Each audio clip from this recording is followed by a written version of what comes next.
A strange thing can happen when certain people leave your life. The room does not feel emptier, it feels quieter. You expect guilt, regret, or panic. Instead, your body takes a deep breath before your mind knows what to say. That relief can feel confusing, because we are taught that losing people should always hurt. But the brain does not only measure love, it also measures cost, safety, effort, and how often you had to disappear from yourself. Sometimes peace arrives because a relationship was not giving connection. It was giving constant noise.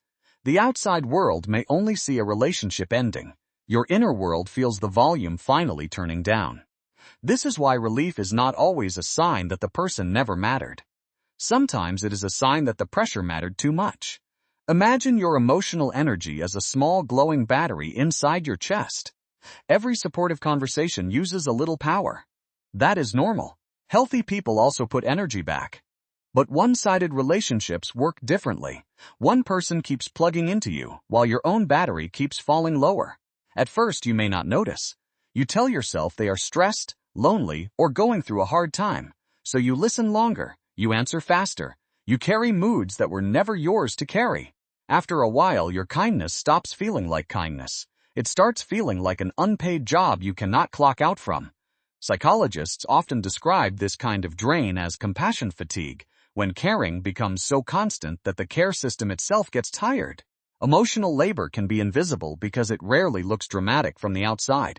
It can be the careful reply, the softened truth, the late-night reassurance, and the way you hide your own tiredness. Each moment seems small alone. Together they become a slow leak in the system. It does not mean you stopped caring. It means the part of you that keeps caring finally needed oxygen. This is why relief can appear before sadness. The system that was holding everything up finally gets to put it down. Your nervous system is always asking a simple question. Is this safe, or do I need to protect energy? When someone repeatedly leaves you tense, your body begins to recognize the pattern before the conversation even starts. Your shoulders tighten, your stomach drops, your face may look calm, but inside the alarm is already awake. That reaction is not random drama. It is prediction. Prediction is one of the brain's oldest shortcuts. It saves energy by using yesterday to prepare for tomorrow. That shortcut is helpful when it protects you from repeating the same painful lesson. But it can also make you feel guilty, because your body reacts before you have a clean explanation. The brain is a pattern machine. It records who only appears when they need something, who apologizes without changing, and who turns your peace into work. One message might look small from the outside, but your brain remembers the 50 times that message became 3 hours of emotional cleanup.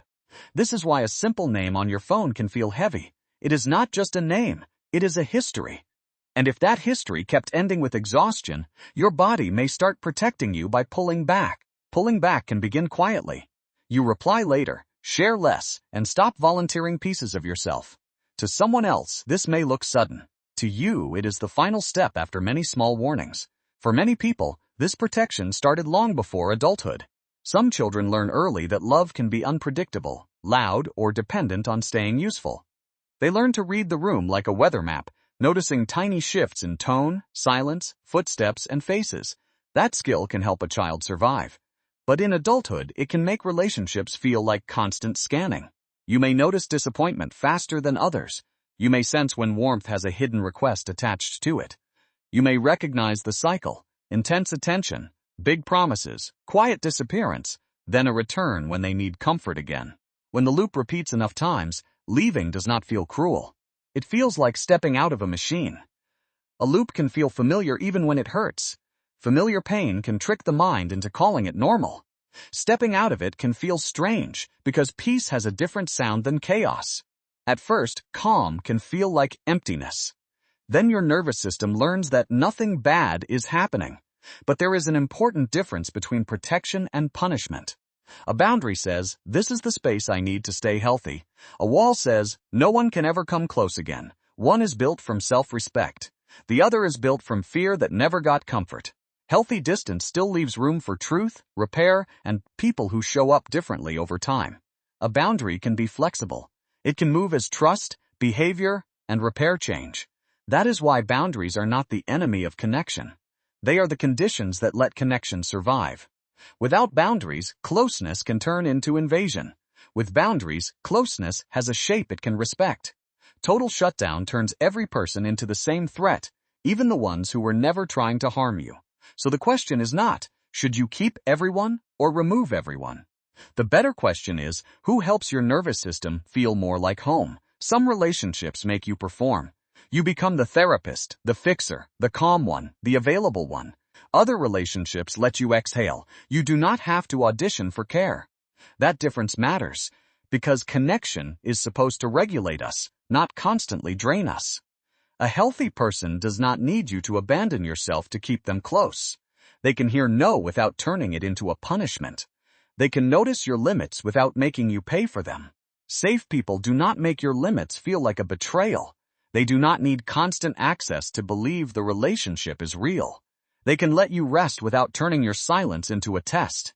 When you meet that kind of connection, your body usually gives a different signal. Your thoughts slow down. Your shoulders lower. You stop rehearsing every sentence before you say it. This is one reason a smaller circle can feel bigger inside. There may be fewer names, fewer invitations, and fewer messages, but there is also more room to hear yourself. Being alone and being lonely are not the same thing. Loneliness is disconnection, even in a crowd. Solitude is space you choose because it helps you return to yourself. After years of emotional noise, solitude can feel like rinsing static out of the mind. Constructive solitude is not a rejection of humanity. It is a room for the nervous system. In that room, your preferences become easier to hear because nobody else is shouting over them. You remember that your life is not only a place where other people's problems get processed. You begin to notice what you like, what you tolerate, and what you only accepted because you were afraid of being alone. Then grief may arrive too, because peace does not erase the fact that you cared. You can miss someone and still know that access to you was costing too much. You can wish them well and still stop giving them the keys to your inner world. Maturity is not proving you can endure every relationship forever. Sometimes maturity is recognizing when your loyalty has become self-abandonment. The hard part is that people may judge the boundary from the outside. They saw the door close. They did not feel the years of noise behind it. They may call you cold because they benefited from the version of you that never said stop. Judgment can sting, especially when it comes from people who only saw the last chapter. But no one else gets a full map of what your body carried. You are allowed to make decisions from the whole map, not from someone else's tiny snapshot. But peace is not cold. Peace is what happens when your life finally stops leaking energy from the same place. If you feel relief after someone leaves, do not rush to shame yourself for it. Ask what the relief is trying to tell you. Was the relationship balanced, or did you only matter when you were useful? Did you feel safe being honest, or did honesty always become a problem to manage? Could the connection repair itself, or was the same apology repeating without movement? These questions do not make you harsh. They make you awake. Because your peace is data. It tells you where your body can soften, where your mind can rest, and where your energy returns. This does not mean every difficult relationship must end forever. Some people can learn. Some can repair. Some can meet you with more honesty than before. But repair requires movement, not just beautiful words that leave the same wound open. When there is no movement, distance may become the only honest information left. The goal is not to become someone who needs nobody. The goal is to stop confusing constant access with love. Real connection does not demand unlimited entry into your nervous system. Real connection meets you with respect, repair, and room to breathe. So if your circle is smaller now, look closely at what became larger. Maybe your sleep is calmer. Maybe your thoughts are quieter. Maybe your body no longer braces before every message. The people who belong in your life will not need you to stay exhausted to prove you care. They will help your peace feel normal, not suspicious. Maybe losing certain people did not make you empty. Maybe it made space for you to come back. And maybe the peace you feel is not proof that you stopped loving. It is proof that you finally started listening. Listening means noticing the difference between a hard season and a relationship that keeps asking you to disappear. It means giving people room to grow while also refusing to keep paying for the same unchanged pattern. It means choosing connection that has air inside it, not connection that only survives when you hold your breath.